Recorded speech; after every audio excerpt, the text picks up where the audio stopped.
Je n'ai jamais dit ça. C'est odieux et totalement faux. Cette fois-là, Mimi Mati ne souriait plus. Fatiguée des rumeurs, des attaques et des caricatures, l'actrice la plus aimée de la télévision française a laissé éclater une colère rare, presque dérangeante. Derrière l'image chaleureuse que la France adorait depuis des années, se cachait une femme blessée, parfois acculée. Comment cette petite femme devenue symbole national a-t-elle fini au cœur de tant de tensions, de critiques et de secrets? Au départ, rien ne destinait vraiment Michel Maty à devenir l'un des visages les plus célèbres de France. À Lyon, dans les années 1960, la petite fille attire les regards avant même d'ouvrir la bouche. Sa taille, conséquence d'une achondroplasie, provoque déjà cette curiosité cruelle que les enfants savent parfois transformer en violence. On la fixe dans la rue, on murmure. Certains adultes baissent les yeux par gêne, d'autres sourient avec cette compassion qui humilie davantage qu'elle ne rassure. Très tôt, Mimi comprend une chose. Dans ce monde, elle devra apprendre à exister plus fort que le regard des autres. Chez les Maty, pourtant, on refuse la pitié. Son père Marcel, saxophoniste amateur passionné de musique, lui transmet le goût de la scène et de l'improvisation. Sa mère Roberte lui enseigne une autre discipline, ne jamais se cacher. Alors la petite Michelle chante dans la chorale de l'église dès l'âge de 8 ans. Elle rêve déjà de projecteurs, mais pas encore de comédie. Ce qu'elle veut au fond, c'est chanter, être applaudie pour sa voix avant qu'on ne remarque son corps. Adolescente, dans une colonie de vacances des Landes, où elle travaille comme animatrice saisonnière, un surnom apparaît presque par hasard. Mimi. Le prénom reste. Comme si la future star venait de naître discrètement, loin des studios parisiens. Pourtant, à cet instant-là, personne ne croit réellement à son avenir artistique. Même elle hésite. Elle suit pendant 2 ans des études d'économie, travaille ensuite dans une société informatique, tente de mener une vie stable, raisonnable, presque invisible. Mais quelque chose brûle encore. Une frustration silencieuse. Le sentiment d'être enfermée dans une existence trop étroite pour elle. À la fin des années 1970, elle ose tout abandonner et rejoint l'atelier de comédie musicale créé par Michel Fugain à Nice. Ironie du destin, quelques années plus tôt, elle rêvait d'intégrer le Big Bazar du chanteur et on lui avait clairement fait comprendre qu'elle n'avait pas le physique pour ce genre d'aventure. Une phrase banale dans le monde du spectacle. Une phrase qui détruit parfois une vie entière. Mais Mimi ne disparaît pas. Elle encaisse. Elle observe. Et surtout, elle développe cette arme redoutable qui deviendra sa signature. L'humour. Pas un humour léger, un humour de survie.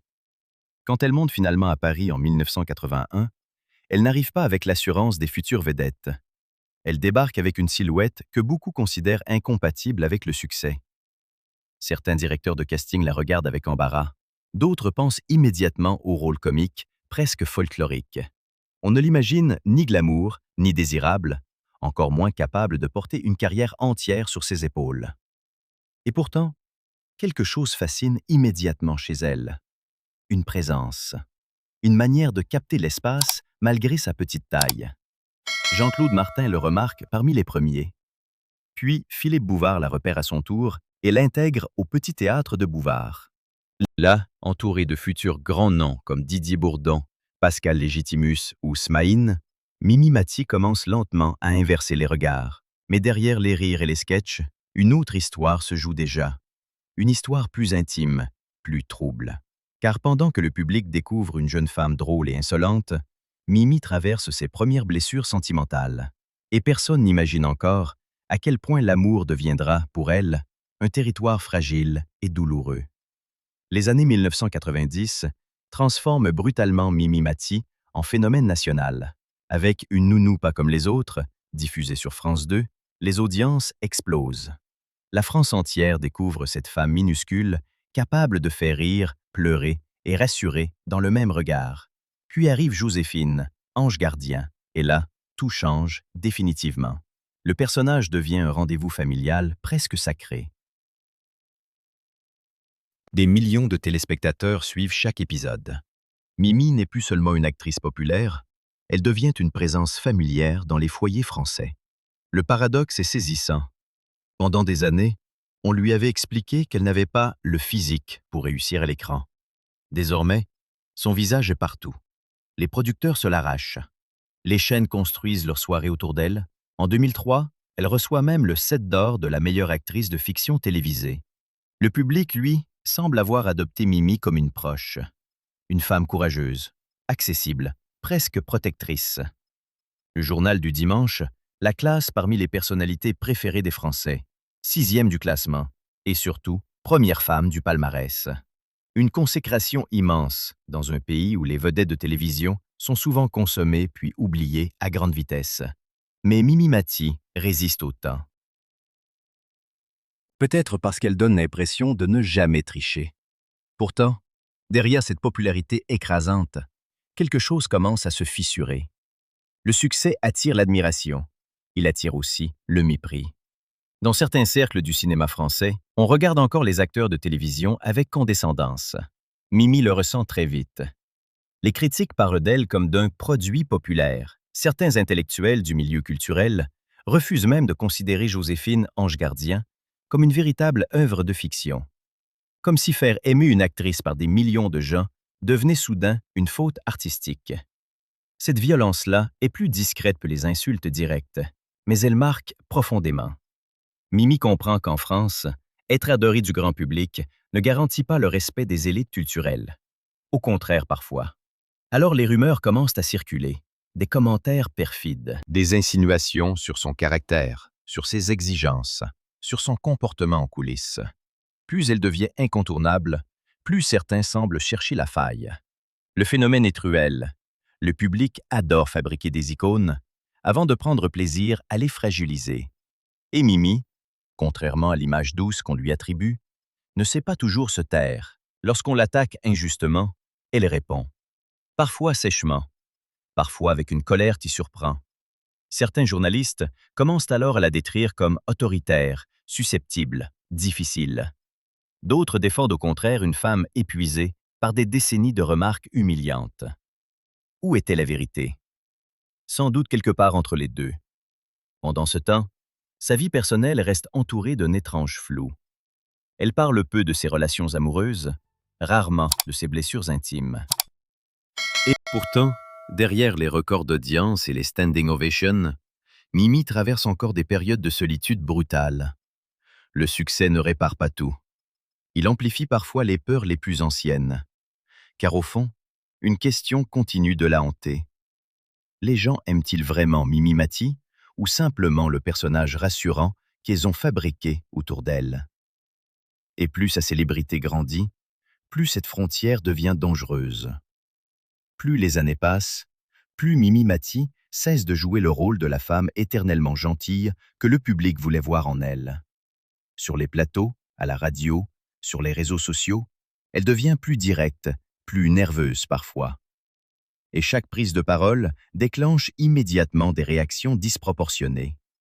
Comme si la France refusait d'accepter qu'une femme associée à la douceur puisse aussi être en colère. Le choc est encore plus violent lorsqu'elle évoque les violences sexuelles dans le milieu du spectacle. Mimi parle sans détour, avec des mots crus, parfois maladroits, mais surtout avec une rage qui dérange. Elle refuse les silences polis du show business.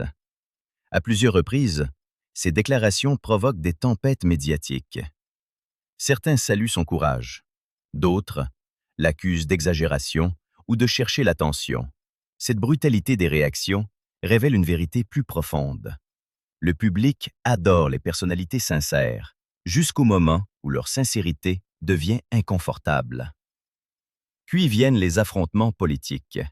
Sur Twitter notamment, Mimi Mati échange des pics extrêmement tendus avec Nicolas Dupont-Aignan. Les captures d'écran circulent partout. Les débats explosent. Une partie des internautes découvre alors une femme combative, presque abrasive, loin de l'image rassurante de Joséphine Ange Gardien. Ses opposants parlent d'arrogance. Ses soutiens, eux, voient simplement quelqu'un qui refuse enfin de se laisser écraser. Mais Mimi ne calcule jamais vraiment ses réactions. C'est précisément ce qui la rend imprévisible. Lorsqu'elle se sent attaquée, elle répond avec instinct. Une phrase lancée sous le coup de la colère peut faire la une pendant plusieurs jours. Certains producteurs commencent même à craindre ses prises de position publiques. Dans un univers où beaucoup préfèrent sourire devant les caméras, tout en pensant l'inverse en coulisses, cette franchise devient presque dangereuse. Et pourtant, cette colère n'apparaît jamais sans raison. Derrière chaque explosion, il y a des années de remarques humiliantes, de mépris social, de moqueries sur son physique ou son statut d'actrice télé. Mimi donne parfois l'impression d'avoir passé sa vie entière à devoir prouver qu'elle méritait sa place. Le plus troublant reste peut-être la réaction du public, car plus elle se montre imparfaite, plus certains l'aiment profondément. Comme si cette femme qui osait enfin perdre patience devenait soudain plus humaine encore. Mais au milieu de ces polémiques permanentes, un autre sujet continue d'alimenter les fantasmes, sa vie sentimentale. Car derrière cette personnalité explosive se cachait aussi une femme longtemps persuadée qu'elle ne connaîtrait jamais un amour véritable. Bien avant le succès immense, avant les tapis rouges et les records d'audience, Mimi Mati vivait déjà avec une peur silencieuse, celle de ne jamais être aimée autrement qu'avec tendresse ou compassion. Derrière son humour ravageur, il existait une fragilité qu'elle cachait soigneusement. Car grandir sous les regards insistants finit parfois par déformer la manière dont on se voit soi-même.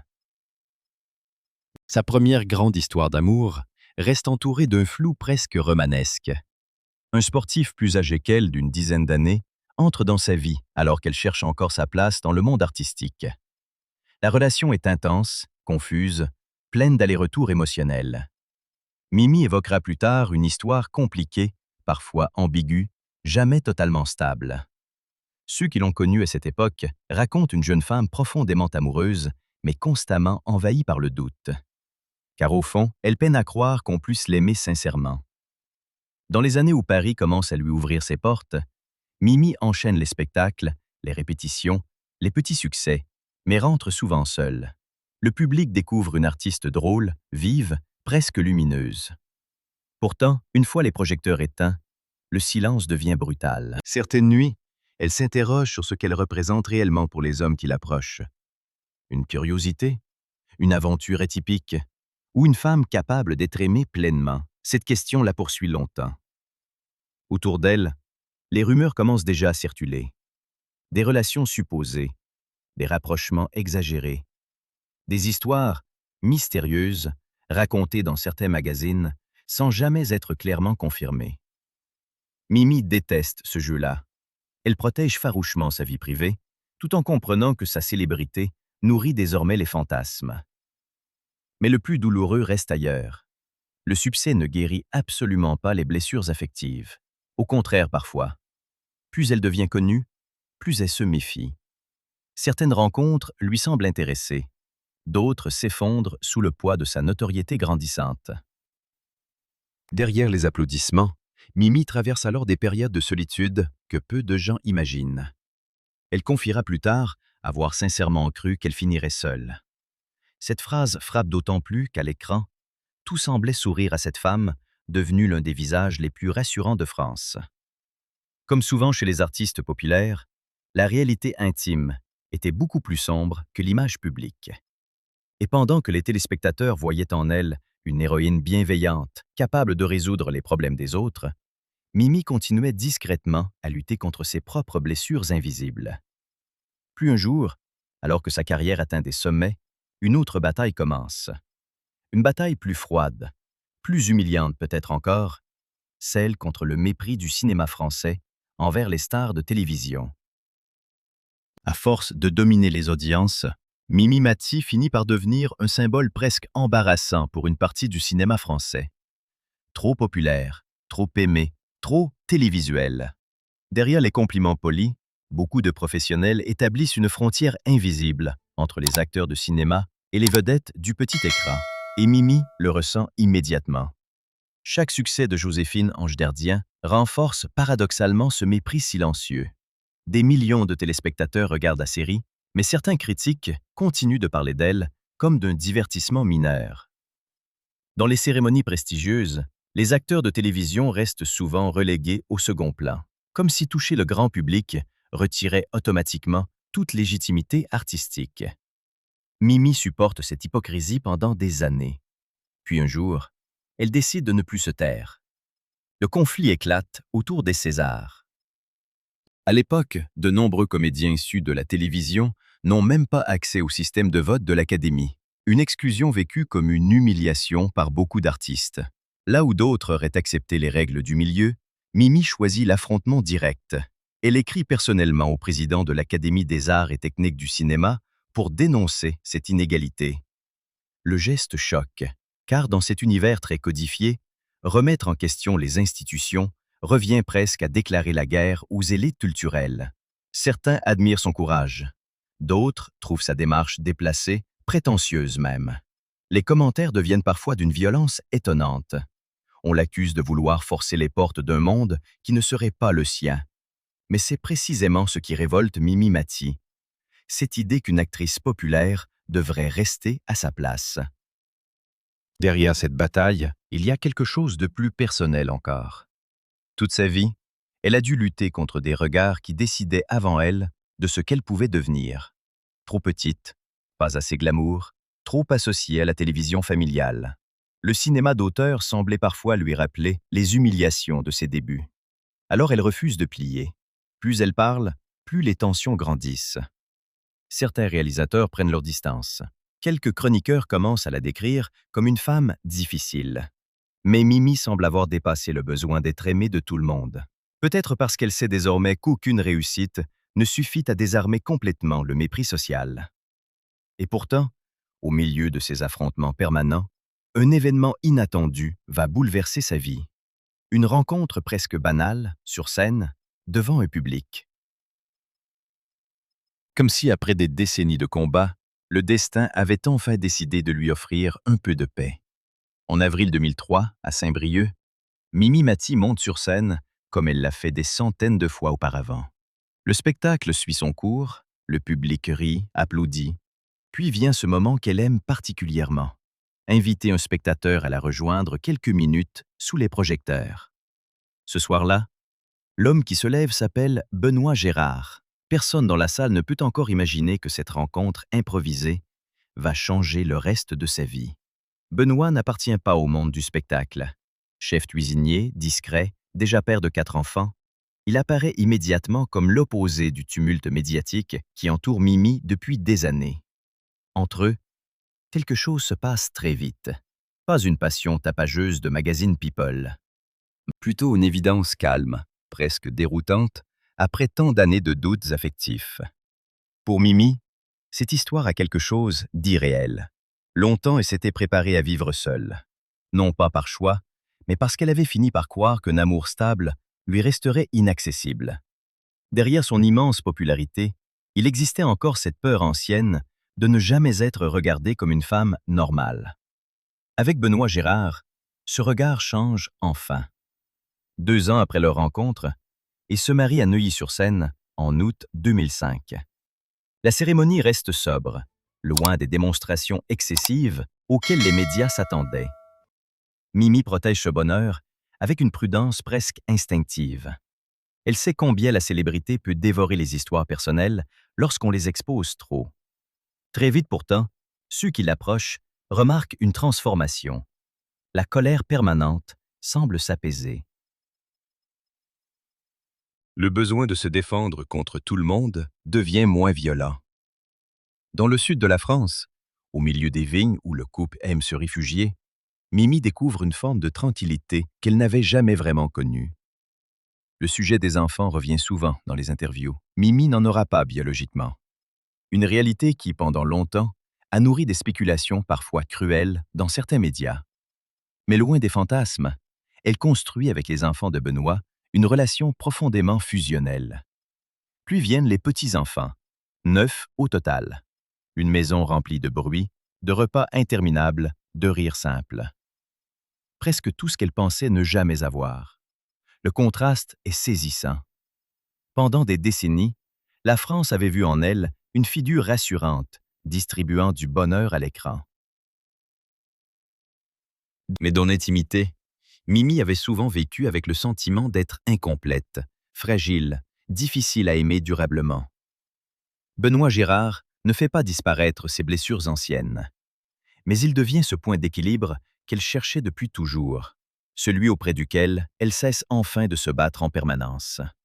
Et après tant de scandales, de polémiques et de violences médiatiques, Mimi Mati semble alors comprendre quelque chose d'essentiel. Certaines victoires ne se trouvent ni dans les audiences, ni dans les récompenses, mais dans la paix qu'on parvient enfin à retrouver chez soi. Aujourd'hui, loin des plateaux agités et des polémiques incessantes, Mimi Mati reste cette femme que la France n'a jamais vraiment réussi à enfermer dans une seule image.